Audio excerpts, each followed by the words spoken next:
Australian Information Security Manual. In audiobook format. Please subscribe and like for more content. This part of the audiobook will cover the following sections.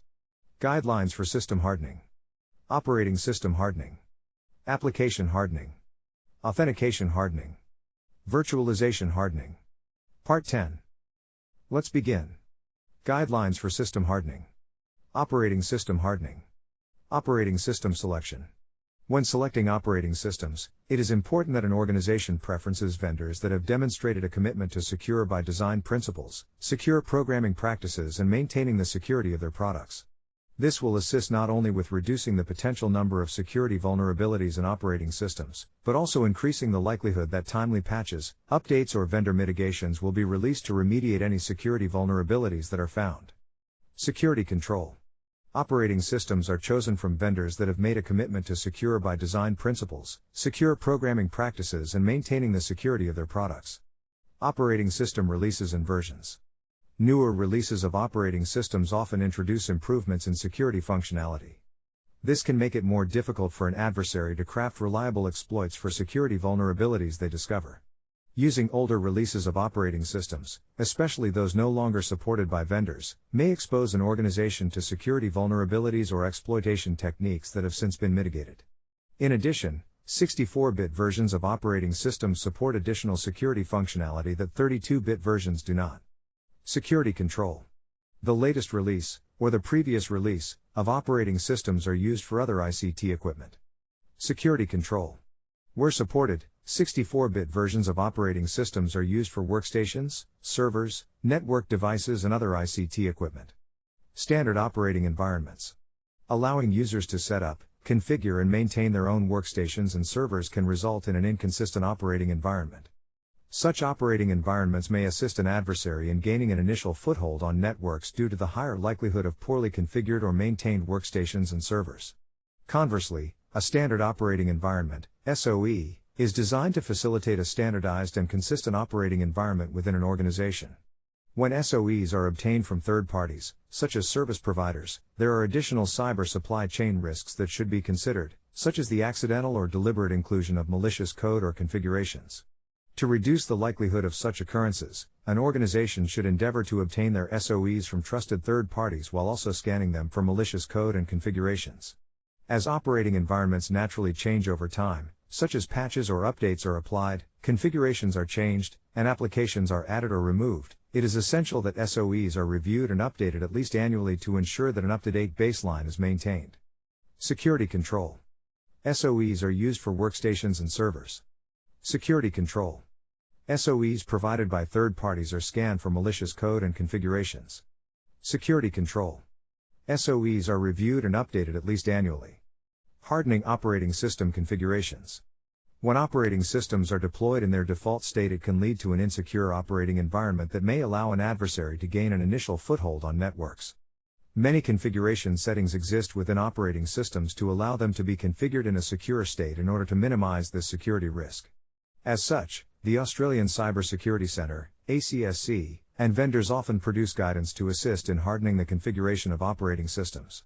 Note, however, in situations where ACSC and vendor guidance conflicts, preference should be given to implementing ACSC hardening guidance. Security control. ACSC and vendor guidance is implemented to assist in hardening the configuration of operating systems. Security control. Unneeded accounts, components, services, and functionality of operating systems are disabled or removed. Security control. Default credentials for pre-configured accounts are changed. Security control. Automatic execution features for removable media are disabled. Security control. Operating system exploit protection functionality is enabled. Security control. Early launch anti-malware, secure boot, trusted boot, and measured boot functionality is enabled. Security control. Unprivileged users are prevented from bypassing, disabling, or modifying security functionality of operating systems. Security control.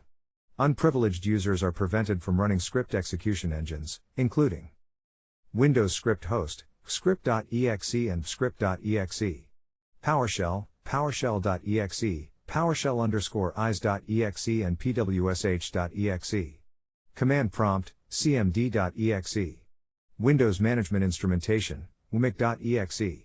Microsoft Hypertext Markup Language, HTML, Application Host, MSTA.exe. Application Management. Unprivileged users' ability to install any application can be exploited by an adversary using social engineering in order to convince them to install a malicious application. One way to mitigate this security risk, while also removing burden from system administrators, is to allow unprivileged users the ability to install approved applications from organization-managed software repositories or from trusted application marketplaces. Furthermore, to prevent unprivileged users from removing security functionality, or breaking system functionality, unprivileged users should not have the ability to uninstall or disable approved software. Security control. Unprivileged users do not have the ability to install unapproved software. Security control. Unprivileged users do not have the ability to uninstall or disable approved software. Application control. Application control can be an effective way to not only prevent malicious code from executing on workstations and servers, but also to ensure only approved applications can execute. When developing application control rule sets, determining approved executables, for example .exe and .com files, software libraries, for example .dll and .ocx files, scripts, for example .ps1, .bat, .cmd, .vbs and .js files, installers, for example .msi, .msp and .mst files, compiled HTML, for example .chm, HTML applications, for example .hta, control panel applets, for example .cpl, and drivers based on business requirements is a more secure method than simply approving those already residing on a workstation or server. Furthermore, it is preferable that an organization defines their own application control rule sets, rather than relying on those from application control vendors, and validate them on an annual or more frequent basis. In implementing application control, an organization should use a reliable method, or combination of methods, such as cryptographic hash rules, publisher certificate rules or path rules. Depending on the method chosen, further hardening may be required to ensure that application control mechanisms and application control rule sets cannot be bypassed by an adversary. Finally, to assist with incident response activities, it is important that application control event logs are centrally stored and protected from unauthorized modification and deletion, monitored for signs of compromise, and actioned when cybersecurity events are detected. Security control. Application control is implemented using cryptographic hash rules, publisher certificate rules or path rules. Security control. When implementing application control using publisher certificate rules, both publisher names and product names are used. Security control. When implementing application control using path rules, only approved users can write to and modify content within approved folders and files. Security control. When implementing application control using path rules, only approved users can change file system permissions for approved folders and files. Security control. All users, with the exception of local administrator accounts and break glass accounts, cannot disable, bypass or be exempted from application control. Security control. PowerShell is configured to use module logging, script block logging and transcription functionality. Security control. PowerShell script block logs are protected by protected event logging functionality. Security control. A HIPS is implemented on workstations. Security control. A HIPS is implemented on critical servers and high-value servers. Software firewall. Traditional network firewalls often fail to prevent the propagation of malicious code on networks, or an adversary from exfiltrating data from networks, as they only control which ports or protocols can be used between different network segments. Many forms of malicious code are designed specifically to take advantage of this by using common protocols, such as Hypertext Transfer Protocol, Hypertext Transfer Protocol Secure, Simple Mail Transfer Protocol or Domain Name System. Software firewalls are more effective than traditional network firewalls as they can control which applications and services can communicate to and from workstations and servers. As such, a software firewall should be implemented on workstations and servers to restrict inbound and outbound network connections to an organization-approved set of applications and services. Security control. A software firewall is implemented on workstations and servers to restrict inbound and outbound network connections to an organization-approved set of applications and services. Antivirus software. When vendors develop software, they may make coding mistakes that lead to security vulnerabilities. An adversary can take advantage of this by developing malicious code to exploit any security vulnerabilities that have not been detected and remedied by vendors. As significant time and effort is often involved in developing functioning and reliable exploits, An adversary will often attempt to reuse their exploits as much as possible. While exploits may have been previously identified by security vendors, they often remain viable against an organization that does not have antivirus software in place. Security control. Antivirus software is implemented on workstations and servers with signature-based detection functionality enabled and set to a high level. Heuristic-based detection functionality enabled and set to a high level. Reputation rating functionality enabled. Ransomware protection functionality enabled. Detection signatures configured to update on at least a daily basis.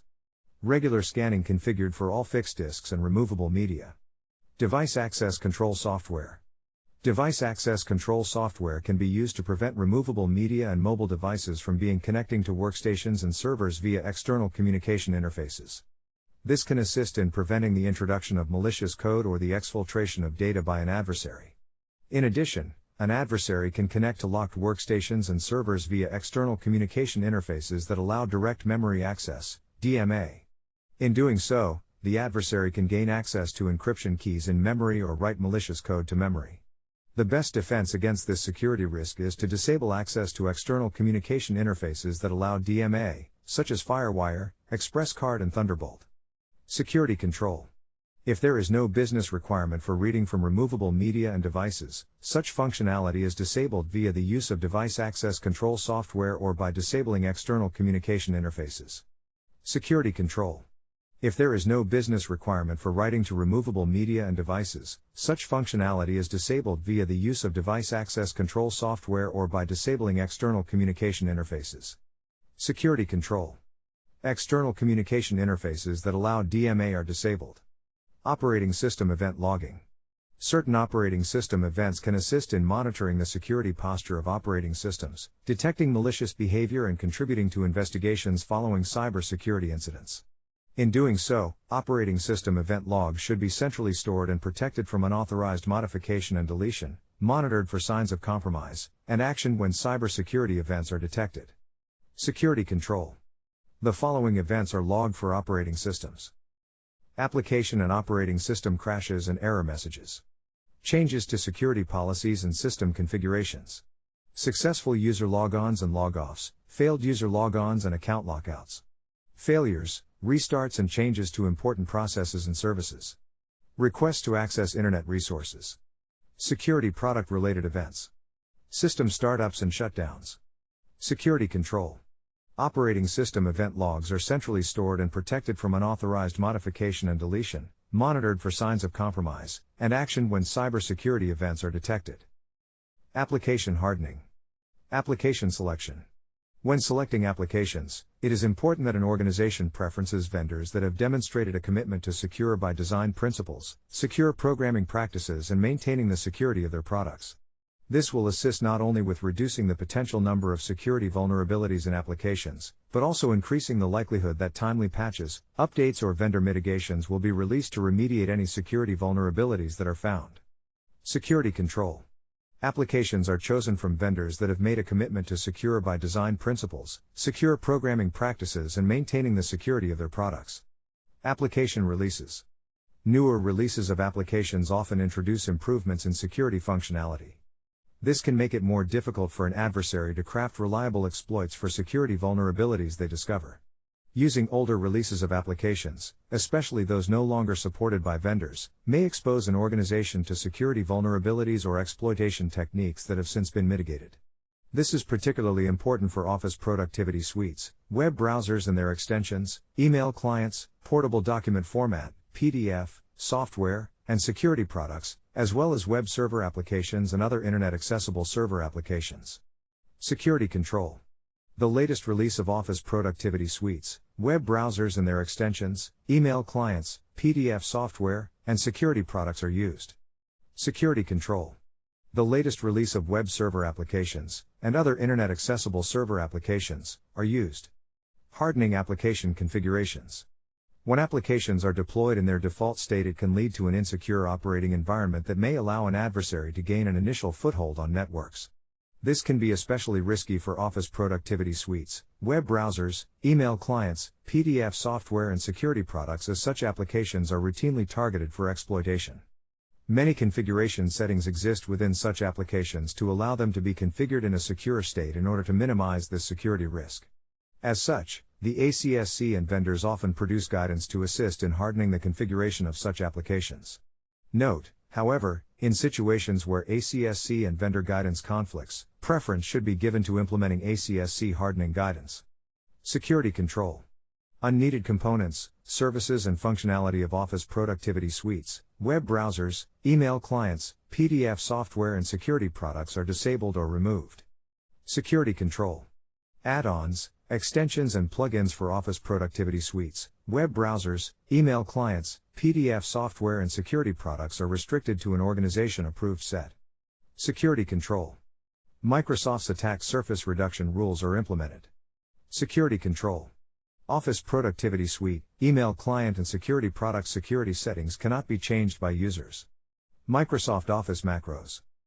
Microsoft Office files can contain embedded code, known as a macro, written in the Visual Basic for Applications programming language. A macro can contain a series of commands that can be coded or recorded and replayed at a later time to automate repetitive tasks. Macros are powerful tools that can be easily created by users to greatly improve their productivity. However, an adversary can also create macros to perform a variety of malicious activities, such as assisting to compromise workstations in order to exfiltrate or deny access to data. To reduce this security risk, an organization should disable Microsoft Office macros for users that do not have a demonstrated business requirement and secure their use for the remaining users that do. Finally, to assist with incident response activities, it is important that Microsoft Office macro event logs are centrally stored and protected from unauthorized modification and deletion, monitored for signs of compromise, and actioned when cybersecurity events are detected. Security control. Users are authenticated before they are granted access to a system and its resources. Multi-factor authentication. Multi-factor authentication uses two or more authentication factors. This may include something a user knows, such as a memorized secret, i.e. personal identification number, password or passphrase. Something a user has, such as a security key, smart card, smartphone or physical one-time password token. Something a user is, such as a fingerprint pattern or their facial geometry. Note, however, that if a memorized secret is written down, or stored in a document on a system, this becomes something that a user has rather than something a user knows. Privileged users, users of remote access solutions and users with access to important data repositories are more likely to be targeted by an adversary due to their access. For this reason, it is especially important that multi-factor authentication is used for these accounts. In addition, multi-factor authentication is vital to any administrative activities as it can limit the consequences of a compromise by preventing or slowing an adversary's ability to gain unrestricted access to assets. In this regard, multi-factor authentication can be implemented as part of jump server authentication where assets being administered do not support multi-factor authentication themselves. When implementing multi-factor authentication, several different authentication factors can be implemented. Unfortunately, some authentication factors, such as biometrics or codes sent via short message service, voice over Internet Protocol or email, are more susceptible to compromise than others. For this reason, authentication factors that involve something a user has should be used as part of multi-factor authentication. Furthermore, for increased security, the use of verifier impersonation-resistant authentication factors are recommended to protect against real-time phishing attacks. Finally, to assist with incident response activities, it is important that multi-factor authentication event logs are centrally stored and protected from unauthorized modification and deletion, monitored for signs of compromise, and actioned when cybersecurity events are detected. Security control. Multi-factor authentication is used to authenticate unprivileged users of systems. Security control. Memorized secrets used for multi-factor authentication are a minimum of 6 characters, unless more stringent requirements apply. Security control. Memorized secrets used for multi-factor authentication on secret systems are a minimum of 8 characters. Security control. Memorized secrets used for multi-factor authentication on top secret systems are a minimum of 10 characters. Security control. When systems cannot support multi-factor authentication, single-factor authentication using passphrases is implemented instead. Security control. Passphrases used for single-factor authentication are at least 4 random words with a total minimum length of 14 characters, unless more stringent requirements apply. Security control. Passphrases used for single-factor authentication on secret systems are at least 5 random words with a total minimum length of 17 characters. Security control. Passphrases used for single-factor authentication on top-secret systems are at least 6 random words with a total minimum length of 20 characters. Security control. Passphrases used for single-factor authentication are not a list of categorized words, do not form a real sentence in a natural language, and are not constructed from song lyrics, movies, literature or any other publicly available material. Security control. Passphrases are not reused for single-factor authentication across different systems. Setting credentials for user accounts. Before new credentials are issued for user accounts, it is important that users provide sufficient evidence to verify their identity, such as by users physically presenting themselves and their pass to a service desk or by answering a set of challenge response questions.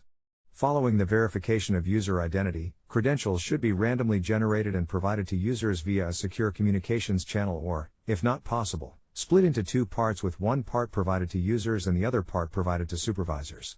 Subsequently, users should reset their credentials on first use to ensure that they are not known by other parties. Security control. Users provide sufficient evidence to verify their identity when requesting new credentials. Security control. Credentials set for user accounts are randomly generated. Security control. Credentials are provided to users via a secure communications channel or, if not possible, split into 2 parts with one part provided to users and the other part provided to supervisors. Security control. Credentials provided to users are changed on first use. Setting credentials for service accounts. To provide additional security and credential management functionality for service accounts, Microsoft introduced Group Managed Service Accounts to Microsoft Windows Server. In doing so, service accounts that are created as Group Managed Service Accounts do not require manual credential management by system administrators, as the operating system automatically manages the credentials. This ensures that service account credentials are not misplaced or forgotten, and that they are automatically changed on a regular basis. Security control. Service accounts are created as Group Managed Service Accounts. Account lockouts. Locking an account after a specified number of failed logon attempts reduces the likelihood of successful credential spraying attacks by an adversary. However, care should be taken as implementing account lockout functionality can increase the likelihood of a denial of service. Alternatively, some systems can be configured to automatically slow down repeated failed logon attempts, known as rate limiting, rather than locking accounts. Implementing multi-factor authentication is also an effective way of reducing the likelihood of successful credential spraying attacks. Security control. Accounts are locked out after a maximum of 5 failed logon attempts. Insecure authentication methods. Authentication methods need to resist theft, interception, duplication, forgery, unauthorized access and unauthorized modification. For example, Local Area Network, LAN, Manager and NT-LAN Manager authentication methods use weak hashing algorithms. As such, credentials used as part of LAN Manager authentication and NT-LAN Manager authentication, i.e. NTLM-v1, NTLM-v2 and NTLM-2, can easily be compromised. Instead, an organization should use Kerberos for authentication within Microsoft Windows environments and ensure all privileged accounts are members of the protected users security group. Security control. Authentication methods susceptible to replay attacks are disabled. Security control. LAN Manager and NT-LAN Manager authentication methods are disabled. Security control. Privileged accounts are members of the protected users security group. Protecting credentials.